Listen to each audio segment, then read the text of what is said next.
নানা সীমাবদ্ধতার পরও কুষ্টিয়া অঞ্চলে সম্প্রসারণ হচ্ছে তুলার আবাদ। পরিসংখ্যান বলছে দেশের শীর্ষ তুলা উৎপাদনকারী জেলা এখন কুষ্টিয়া। দেশে উৎপাদিত তুলার 7 ভাগের 1 ভাগই আসছে জেলার দৌলতপুর উপজেলা থেকে, যার বাজার মূল্য প্রায় 100 কোটি টাকা। ৮০ দশকে তুলা উন্নয়ন বোর্ডের এক কর্মকর্তার পরামর্শে কুষ্টিয়ার দৌলতপুরে শুরু হয় তুলার চাষ।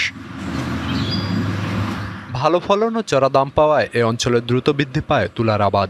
বর্তমানে দৌলতপুর উপজেলার প্রায় 2000 কৃষক তুলা চাষে যুক্ত।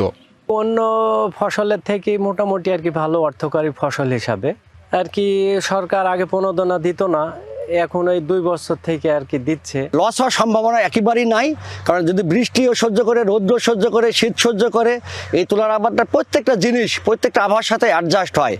কুষ্টিয়া তুলা উন্নয়ন বোর্ডের তথ্য বলছে, চলতি মৌসুমে দৌলতপুরে তুলা চাষ হয়েছে 2434 হেক্টর জমিতে। ফলন ভালো হলে বাজার মূল্য ছাড়াবে 100 কোটিরও বেশি। কি বুঝলেন ভাই? অনলি যেটাই চাই। তুলার অবস্থান ভালো আছে এখনো, যদি আবহাওয়া আরো কিছুদিন ঠান্ডাটা একটু কম পড়ে তুলার মাথা পর্যন্ত ফল এসে গেলে বাম্পার ফলন হবে মনে করছি। লাভজনক ফসল এই দেখি আমরা এই আবাদটা করছি। 3.5 বিঘা জমি আবাদ করেছি। দৌলতপুরে রূপালী 1, হোয়াইট গোল্ড 1 ও 2, ডিম 4 হাইব্রিড জাতের পাশাপাশি তুলা উন্নয়ন বোর্ডের নিজস্ব সিবি হাইব্রিড ও দেশি উপসি জাতের তুলার আবাদ হয়।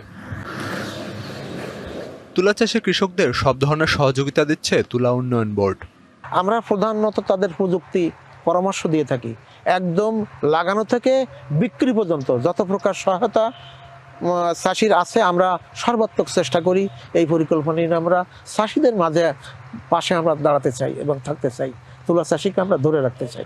বর্তমানে দেশে 4.25 কোটি মন তুলার চাহিদার বিপরীতে উৎপাদন হয় মাত্র 9 লাখ মন। সরকারি সহযোগিতা পেলে এ ঘাটতি কমানো সম্ভব, এমন মত সংশ্লিষ্টদের। DBC news desk.